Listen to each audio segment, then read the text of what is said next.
Chapter 5A lay off and retrenchment, जिसके लिए हमें एप्लीकेशन लिखनी पड़ती है। बहुत ही बड़ा क्वेश्चन बनता है यहाँ से, ठीक है। बहुत सारे क्वेश्चंस बन सकते हैं। वैसे भी 10 क्वेश्चंस आते हैं इंडस्ट्रियल डिस्प्यूट एक्ट से।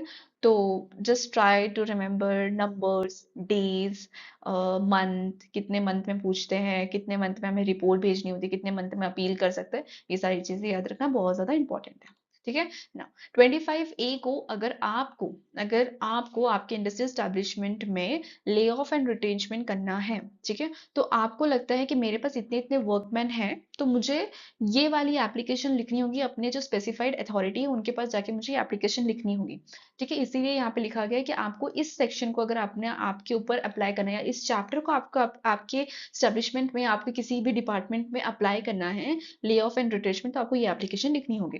तो अब यहाँ पे एप्लीकेशन के लिए क्या बोला गया है? Section number 25 and 25E, that is C for the compensation and E for the not entitled. Okay, मैं यहीं से बता रही हूँ, तो you also try to remember it. Inclusive, ठीक है, inclusive shall not apply to industrial establishment to which the chapter number 5B applies. अब जो 5B आएगा वो अगर apply हो रहा है तो shall not यहाँ पे होना चाहिए, ठीक है। Inclusive to industrial establishment in which less than 50 workman, कितना बोला है? 50 वर्कमैन। अभी यहाँ पे क्या नंबर बोला गया है? 50 वर्कमैन के लिए बोला है। On an average per working day have been employed in the preceding calendar month. किसी मंथ में लेस देन 50 वर्कमैन, अगर किसी भी एवरेज पर वर्किंग डे पे किसी भी जगह पर, अगर किसी भी कैलेंडर मंथ में लेस देन 50 वर्कमैन अगर एम्प्लॉयड हुए हैं, तो क्या होगा? तो ये इंक्लूसिव है, यहाँ पे ये चीज अप्लाई होगी। To the industrial establishment which are of a seasonal character. Seasonal character का मतलब क्या होता है? नॉर्मली जो नंबर लिखे जाते हैं किसी भी लॉ में हमारे लिए, तो वो होता है 180 डेज, ठीक है। अगर लेस देन 180 डेज होंगे तो वो सीजनल कैरेक्टर्स में आ जाते हैं, ठीक है। अगर कोई सीजनल कैरेक्टर्स में काम करता होगा तो उन पे भी अप्लाई होता है। If a question arises whether an industrial establishment is a seasonal character or whether the permanent or performed intermediately, the decision of the appropriate permit will be final. ठीक है, आपको ये पढ़ने की जरूरत नहीं है, लेकिन अगर आपको पढ़ना है तो आप पढ़ सकते हो कि इंडस्ट्रियल एस्टैब्लिशमेंट का मतलब क्या है, ठीक है। आप खुद ही पढ़ लीजिए, ठीक है ना। Section number 25, that is be for definition of a continuous service. Continuous services का मतलब क्या होता है कि कोई भी ऐसी सर्विसेज जो कि अनइंटरप्टेड हुई है, ठीक है। अनइंटरप्टेड सर्विसेज को बोला जाता है continuous services. A workman shall be said to be on continuous services of the period of his, for that period is uninterrupted services including service in which may he is interrupted on the account of sickness। मतलब समझ लो कि कोई ऐसी uninterrupted services है जिसमें कि आप बीमार पड़ गए हो, ठीक है, लेकिन ये इंटरप्टेड नहीं है, ठीक है, सॉरी इंटरप्टेड नहीं है, ठीक है। आप यहाँ पे ऐसा नहीं है कि आपका ये सिक डे पे आपका नहीं गिना जाएगा, दिन नहीं गिना जाएगा, आप इस दिन काम ही नहीं करते, तो आप जो हो आप सर्विस में नहीं थे इस दिन, ठीक है, ऐसा नहीं है। अगर आप सिकनेस पे हो, आपका लीव है on accident of the strike और the not legal illegal which is not illegal, अगर आप स्ट्राइक पे थे तब भी ये चीज आपकी कंटिन्यूस सर्विसेज में गिनी जाएगी, ठीक है। तो फॉर एग्जाम्पल, जैसे अगर कोई पापा मम्मी आपके काम करते होंगे, पापा मम्मी, तो वो जब जाते होंगे ऑफिस में, ठीक है, तो जिस दिन उन्होंने सिक लीव ले ली, इसका मतलब ये थोड़ी ना है कि वो उस दिन उनके सर्विस पे नहीं थे, वो उस दिन अपनी सर्विस पे थे पर वो अपनी छुट्टी ले रहे थे, ठीक है। तो इसका मतलब ये है कि वो उस दिन भी अपने काम पे थे, ठीक है ना। ये इसका कंटिन्यूस सर्विसेज का मतलब होता है। मैंने हिंदी में समझा दिया। अगर आपको डेफिनेशन लिखनी है तो आप इसी तरह से लिखेंगे, ठीक है। Services which is not be interrupted by this, ठीक है। ये नाउ लेट्स मूव फॉरवर्ड।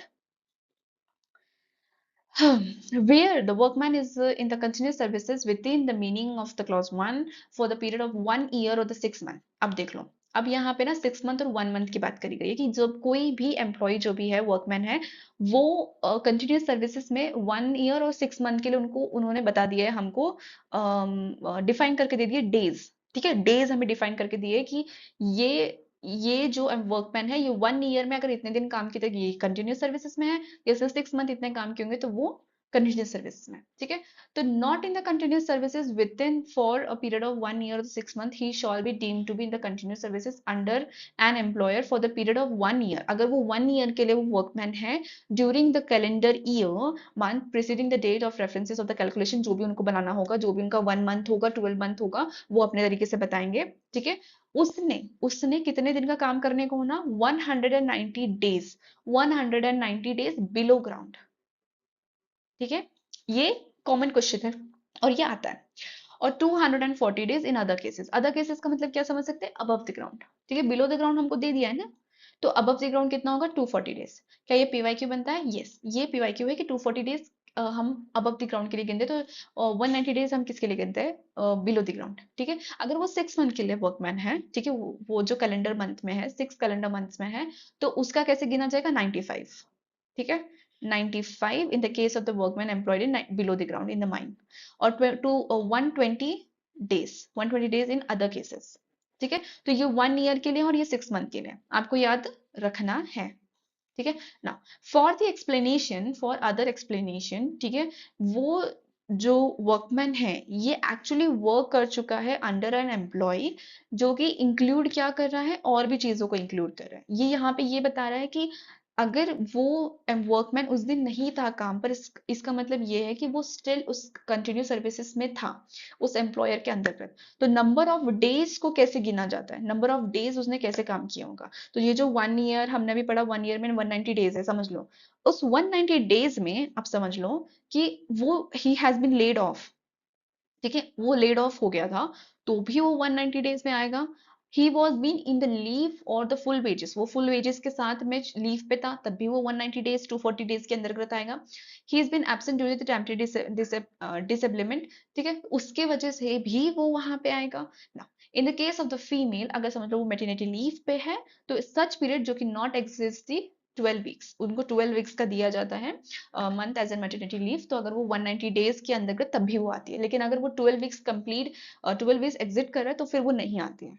ठीक है, तो वो 190 डेज, 240 डेज, समझ में आया कि ये डेज कैसे गिने हैं। तो अगर वो भले ही यहाँ पे भी कैसे भी करके वो छुट्टी पे थे या किसी लेड ऑफ हो गए, लीव पे थे, वेजेस के साथ में डिसिप्लिन डिसएबलमेंट हो गई, तो जिस भी चीज से हुआ है वो वहां पे दिन गिने जाते हैं।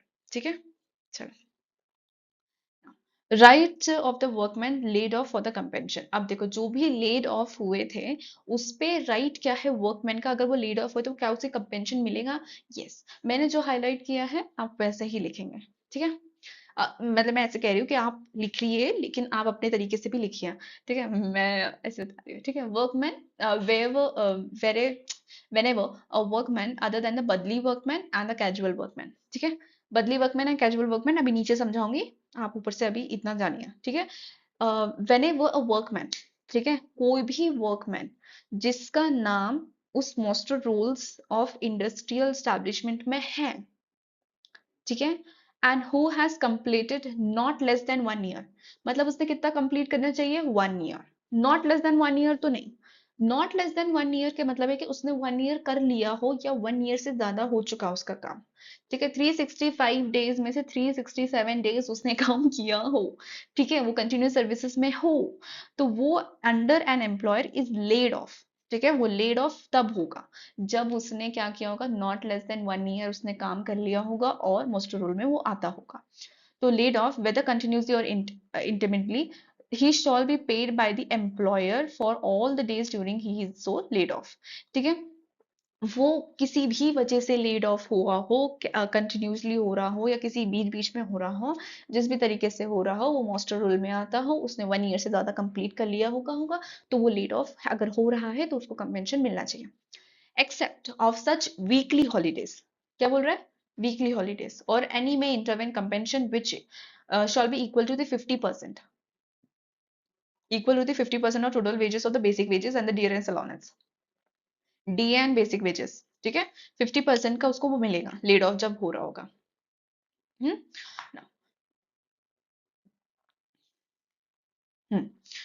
provided that if the during any period of 12 months a workman is so laid off for more than 45 days, अगर वो 45 डेज से ज्यादा laid off हो गया है, no such compensation shall be payable in respect of the period of the layoff after the expiry of the first 45 days if there is any agreement in the effect between the workman and the employer। Okay, मतलब ये क्या बोल रहा है कि आप 45 days से ज्यादा आप लेड ऑफ अगर है तो आपको वहां पे नहीं मिलेगा, लेकिन अगर फर्स्ट 45 डेज के बाद में एक्सपायरी होता है तो फिर आपको नहीं मिलना चाहिए ना। Provided further that it shawl B lawful for the employer in the case of a falling within the foregoing provision to retrench a workman in accordance with the provision contained in the okay, ये भी same है, retrenchment के लिए भी बोला गया है कि आप 45 डेज तक ले ऑफ जो है कंपेंशन के लिए वो आते हैं कि नहीं आते, वो बस यही बोला गया है। ठीक है, just read it down. Okay, ये नहीं पूछता है। पहले बता देती हूँ। ओके, एक्सप्लेनेशन है बदली वर्कमैन। क्या होता है बदली वर्कमैन? यहाँ पे दिया गया है जैसे अदर देन द बदली वर्कमैन। इसका मतलब क्या होता है कि means a workman who is employed in the industrial establishment is a place of another workman. बदली, बदली समझ में आ रहा है? बदली हो गई हमारी। ठीक है, another workman whose name is born on the master roll of establishment, जो master roll में आता हो और जो कि another workman की जगह प्लेस पे आ गया होगा। ठीक है, उसका मतलब क्या होता है? ये होता है बदली वर्कमैन। ठीक है, एंड उसके बाद कुछ और समझाना है? नहीं, कुछ नहीं समझाना। चलो आगे बढ़ते हैं, जल्दी जल्दी खत्म करते हैं, जल्दी जल्दी हो जाएगा फिर। Section number 25D, section number 25D that is duty. ठीक है, ड्यूटी किसकी है? मेंटेन करने की, मोस्टर रोल्स वगैरह वगैरह वो है एम्प्लॉयर की। ठीक है, सारी एंट्रीज होनी चाहिए, मेकिंग एंट्रीज, सारा पता होना चाहिए कि एम्प्लॉयर कहाँ काम कर रहा है, कहाँ नहीं कर रहा है, एम्प्लॉय कहाँ काम कर रहा है, ये सब पता होना चाहिए। ठीक है, तो एंट्रीज वगैरह सब कुछ during the normal working days पे उसको सब वर्किंग आवर्स पे उसको पता होना चाहिए। Section number 25E is not entitle, not, ओहो, क्या हो जाता है इसको? Okay, okay, workman not entitle to compensation. अब वो कंपेंशन के लिए कब एंटाइटल नहीं है? ठीक है, जो मैंने हाईलाइट किया है, डिट्टो यही लाइन मैं खुद भी लिखती हूँ अपने पॉइंट्स पे, जब मुझे नोट्स बनाने थे तब मैंने भी ऐसे ही लिखे थे, आप भी यही लिख देना। If he refuses to accept any alternative employment, पहली चीज ये हो गई। यानी मेरे इसको क्या ही हो जाता है पता नहीं। Okay, if he refuse to accept any alternative, ठीक है, in and the same establishment और which is being he is being laid off, उसी स्टैब्लिशमेंट में जिस स्टैब्लिशमेंट में वो लेड ऑफ हुआ था उसी स्टैब्लिशमेंट पे उसको जॉब मिल रही है। या तो फिर जो ऐसा टाउन है या तो विलेज है जहाँ पे वो सिचुएटेड है with in the radius of the 5, with in the radius of the 5 miles. ठीक है, उस स्टैब्लिशमेंट से लेकर दूसरे स्टैब्लिशमेंट में जो भी है बिलोंग जहां से करता है वो, उस स्टैब्लिशमेंट से लेकर जहाँ पे वो लेड ऑफ हुआ और जहां पे उसको न्यू जॉब मिल रही है ऑल्टरनेटिव और एम्प्लॉयमेंट जहाँ पे उसको मिल रही है, उसमें उसका कितना अंतर है? 5 माइल्स। ये PYQ है। ठीक है, डिटो PYQ है। प्लीज, मुझे क्वेश्चन मिला नहीं था तो मैंने शायद लगाया नहीं होगा, मुझे याद भी नहीं आ रहा, लेकिन मैंने लगाया होगा आई थिंक सो। ठीक है, लेकिन अगर नहीं मिला तो प्लीज दिस द PYQ। ठीक है, उसमें ये था कि not entitle to the compensation when, जब उसको उसने रिफ्यूज कर दिया होगा एक्सेप्ट करने से अल्टरनेटिव, तो उसे कंपेंशन नहीं मिलेगा।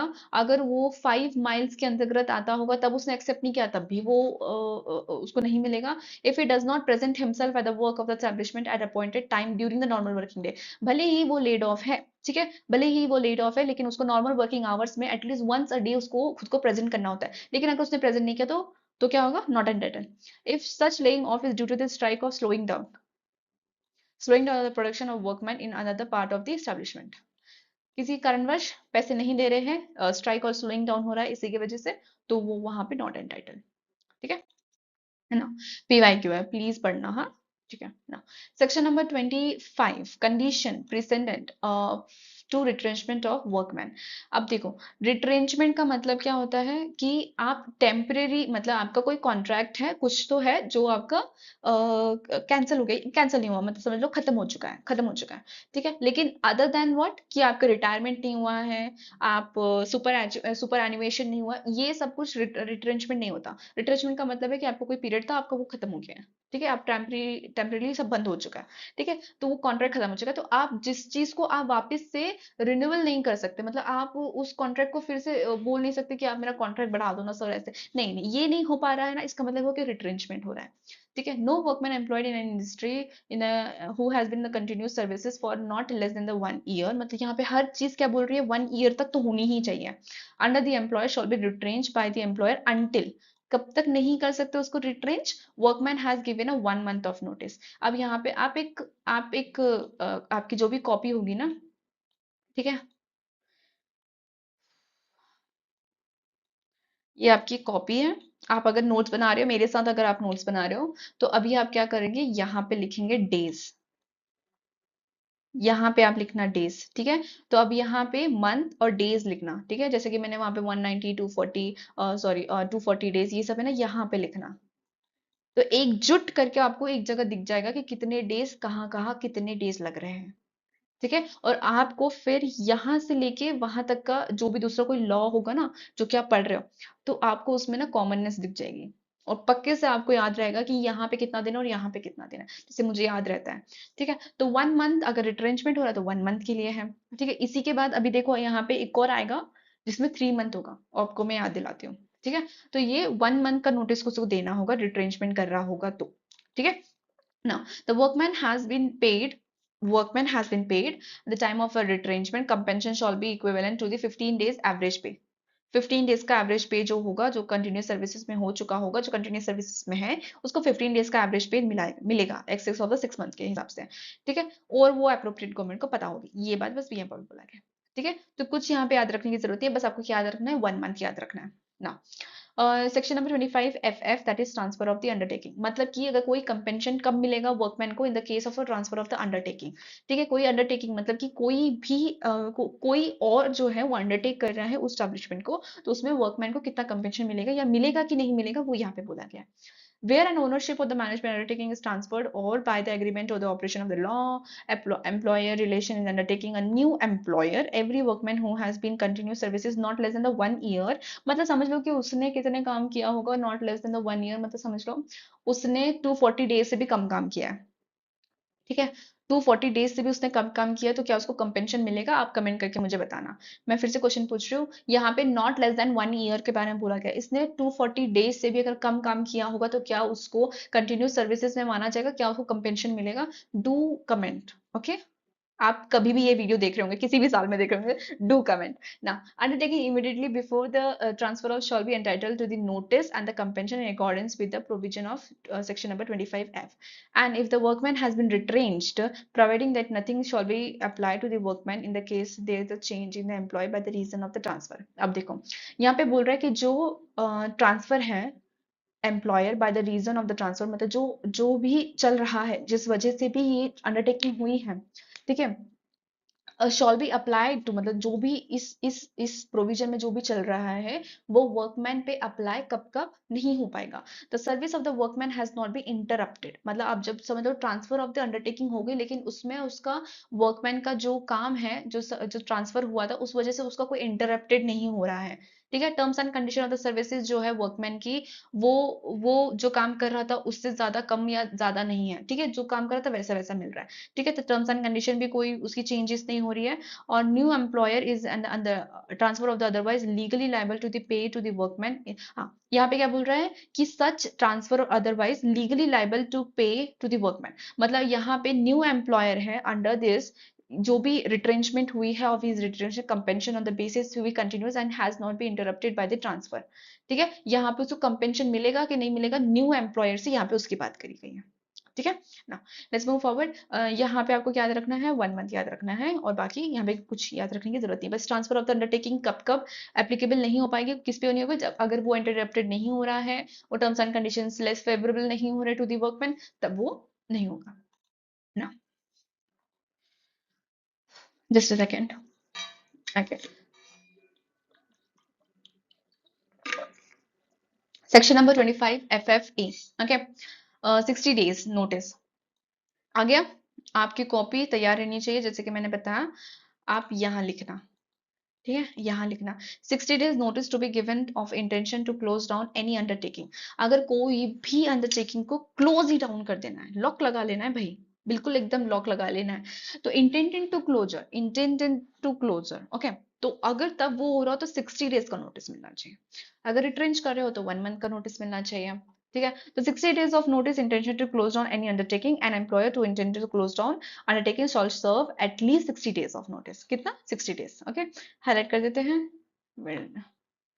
60 डेज। एंड इंटेंडेड क्लोजर क्यों कर रहा है वो भी बताना है, प्रिस्क्राइब करना है, अथॉरिटी को बतानी है, या तो फिर जो भी अप्रोप्रिएट गवर्नमेंट ने अथॉरिटी दी होगी उनको बतानी है ना। अब अब क्या बोला है, provided that nothing in this section shall apply to an undertaking in which less than 50 workman. अगर कहीं पे भी लेस देन 50 वर्कमैन है, आर एम्प्लॉयड है, तो यहाँ पे वो करने की जरूरत नहीं है। Less than 50 workman were employed on average per working day, working day मतलब एक दिन में 50 वर्कमैन, ठीक है, तब उसकी बात करें, और कहीं पे भी कंस्ट्रक्शन, बिल्डिंग, ब्रिज, कैनाल्स कहीं चल रहा होगा, डैम चल रहा होगा, तो वहां पे भी बताने की जरूरत नहीं है ना। FFF, that is 25 FFF, that is compensation of the workman in such closing down of undertaking। जो अंडरटेकिंग हमने ली थी उसी का क्लोजिंग डाउन, ठीक है। ये भी PYQ है, यहाँ पे लिखना, मैं PY लिख दिया पर मैंने लिखा नहीं, ठीक है ना। PYQ में यहाँ पे क्या पूछा था? हाँ हाँ हाँ, यहाँ पे ना रीजंस पूछे थे, ठीक है, रीजंस पूछे थे, ये जो रीजंस ना, यहाँ पे ये रीजंस पूछे थे, ठीक है। ये मैं आपको इतना कुछ बता रही हूँ, एक लाइक तो कर ही देना प्लीज, हाँ। It makes me happy, okay, and do comment also. Yeah. Where an undertaking is closed down when any reason whatsoever, every workman has been in the continuous services not less than 1 year, undertaking immediately before a closure shall, subject to the provision of this, be entitled to notice and compensation in accordance with this। ओहो, बड़ी लंबी लंबी line है legal law की। Okay, क्या बोल रहा है यहाँ पे कि जो भी क्लोजिंग डाउन हुई है ना, close down under the unavoidable. Unavoidable का मतलब कैसे कि कोई अंडरटेकिंग है, किस वजह से बंद हो गई? क्योंकि तूफान आ गया। किस वजह से बंद हो गई? क्योंकि साइक्लोन आ गया। ये अनअवॉइडेबल है, ठीक है, इसको तो अवॉइड ही नहीं कर सकते, अनअवॉइडेबल, ठीक है। तो circumstances beyond the control of the employ, किसी मतलब उस कंट्रोल ही नहीं है उस चीज पे, एम्प्लॉयर कंट्रोल नहीं कर सकता उस चीज पे, इसीलिए वहां पे उसको बंद करनी पड़ी, ठीक है। तो वहां पे उसको क्या करना होगा? अप्रोप्रिएट गवर्नमेंट को नोटिस भेजना होगा, सब कुछ बताना होगा अंडरटेकिंग को कि हम क्लोजर क्यों कर रहे हैं, ऐसा वैसा सब कुछ बताना होगा, ठीक है। अब यहाँ पे एक और लाइन आ गई, अब यहाँ पे मंथ आ गया, ठीक है। Workman under the section number 25 F shawl not exit in average पे ऑफ द 3 मंथ। कितना कंपेंशन देना है उसको? 3 मंथ तक देना है, ठीक है ना। Explanation: any undertaking is closed down by the reason merely of financial difficulties, accumulation of undisposed of stock। जैसे कि लॉकडाउन में स्टॉक्स रह गए थे ना, बहुत सारे स्टॉक्स जमा हो गए थे, बस वही है। Expiry of the period of the lease और द लाइसेंस, इसकी वजह से, okay, close down. And reasons, इसकी वजह से, merely by this reason engage in the mining operation और in which such operation is carried on shall not deem to be close down on the account of the unavoidable circumstances beyond the control of the employ with in the meaning of the provision. समझ लो कि इसलिए close down हो गया क्योंकि कोई operation, कोई mining, कोई एक्सक्यूशन जो है मिनरल्स का, वो नहीं हो पा रहा है, वो अंडर द कंट्रोल नहीं है, इसलिए वो हो रहा है, ठीक है।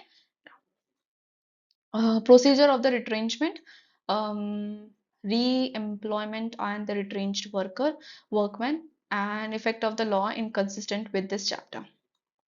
ओके, तो प्रोसीजर ऑफ द रिट्रेंचमेंट क्या है? ये भी वहीं क्यों है बेटा, ठीक है, please try to remember, okay ना। प्रोसीजर क्या है रिट्रेंचमेंट का ना? Where any workman in an industrial establishment who is a citizen of the India is to be retrenched and he belong to the particular category of the workman in that establishment. In the absence of any agreement between the employer and the workman in this behalf, the employer shall ordinarily retrench the workman who has last person of the employed in that category। क्या बोल रहा है? क्या procedure है?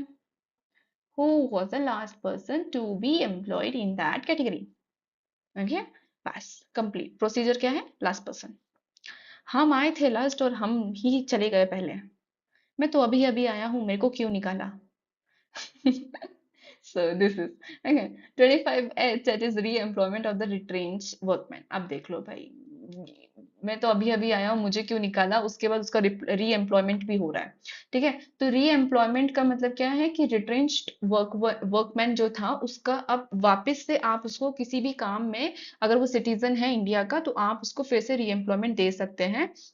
Establishment में आपके यहाँ पे काम होगा तो आप दे सकते हैं, ठीक है। तो ये वो री एम्प्लॉयमेंट है, giving an opportunity of the retention who was a citizen themselves and re-employment of the retrenched workmen who offer themselves as a re-employment preference over the person। Okay ना। अब यहाँ पे मैंने रिट्रेंचमेंट का थोड़ा सा फिर से मैंने डेफिनेशन दे दिया यहाँ पे, जो कि सेक्शन नंबर 200 है, okay, 200। By the employer, the service of the workman, any reason whatsoever otherwise than the punishment inflicted by the disciplinary action, but does not include, uh, यहाँ पे ये रहेगा, पर ठीक है। डज नॉट इंक्लूड का मतलब है कि यहाँ पे क्या है? डज नॉट इंक्लूड का मतलब टर्मिनेशन, सुपर एनिमेशन, रिटायरमेंट, ये सारी चीजें डज नॉट इंक्लूड आती है, ठीक है। रिट्रेंचमेंट का मतलब फिर से यहाँ पे बता रही हूँ, टर्मिनेशन बाय द एम्प्लॉयर और द सर्विस, सर्विस बेचारे की सर्विस चली गई है इसकी वजह से, ठीक है। जो कि पनिशमेंट नहीं है उसको रिट्रेंचमेंट नहीं कहते हैं, ठीक है ना। Effect of the law inconsistent with this chapter, इसका मतलब ये होता है कि अगर किसी और लॉ में, ठीक है, किसी और लॉ में कोई और चीज लिखी हुई है, रिट्रेंचमेंट को लेके, टर्मिनेशन को लेके कोई और चीज, तो यहाँ पे वो इनकंसिस्टेंट नहीं हो जाएगी। अगर ये चैप्टर आपके यहाँ पे लॉ में आ रहा है तो आप यहाँ पे भी वैसे ही करेंगे जैसे आपको लॉ में बोला गया है। बस यही है, इसको ध्यान रखने की जरूरत नहीं भी है। मैं तो खुद भी ध्यान नहीं रखा है। ठीक है ना। Question asked from the last session, okay.